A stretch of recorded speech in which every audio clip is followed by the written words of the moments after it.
So John D. Hay, is that correct? Yeah, Dylan. Dylan.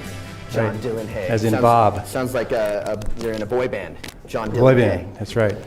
So maybe lower it down a little bit. Just keep it around your heart level, because this is all about the heart fundamentally.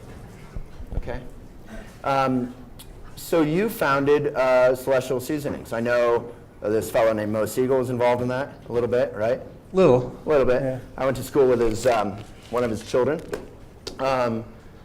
Celestial Seasonings, which everyone needs no introduction, was this kind of pioneer in the natural foods world. It came out with that gorgeous packaging and the bear falling asleep and the cool quotes. And when I was a kid on 21st and Mapleton, Celestial Seasonings was, something I drank every day because I was just a crazy kid.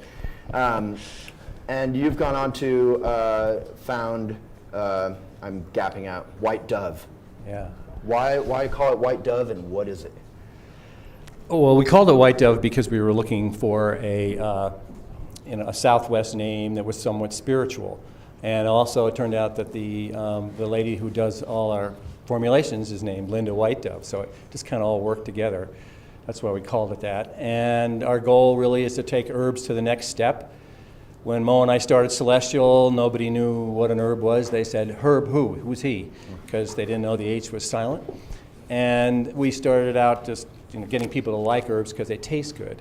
Now the whole country is sort of well aware of them, and we're looking at the whole next step, which is to take them out into the medicinal side of life as people in our generation, which is parents to him. Our generation. My generation, which is the kind of baby 40, boomers. Yeah, 40, 35, 40. Yeah, years. right, 35, 40. That we're now out here trying to get older gracefully. And as we do, the cost of medicine, the cost of pharmaceutical products is outrageous, and the side effects are scaring everybody to death. So people are familiar with herbal products, and our company is going to take herbal products and go do FDA testing and get them out into the mainstream to where get herbs out to the mainstream. Yeah, herbs and herbal remedies. And so how are you going to get Joe Blow or NASCAR Dad to take some herbs? What's your pitch there? We're going to twist his arm, Okay. hold him down till he, That's the kind of thing they listen to. That's right. You get approval, then you can start talking to people and prescribing them, and then doctors will begin to prescribe them to people because they're now being written about in journals like New England Medicine Journal, and they'll be able to say, look, there's been all these studies that show that they work. Nowadays, as you know, you kind of have to sneak it on the package with liver support or something, that you have to be careful about it. So when we're talking about herbs, my role is to jump in rudely and ask dumb questions. No, that's your job.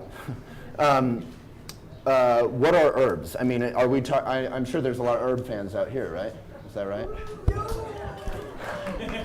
Gosh, I thought there'd be more. Right, not publicly. No, but what herbs are we talking about? St. John's wort? Like, what is this stuff? I don't really know.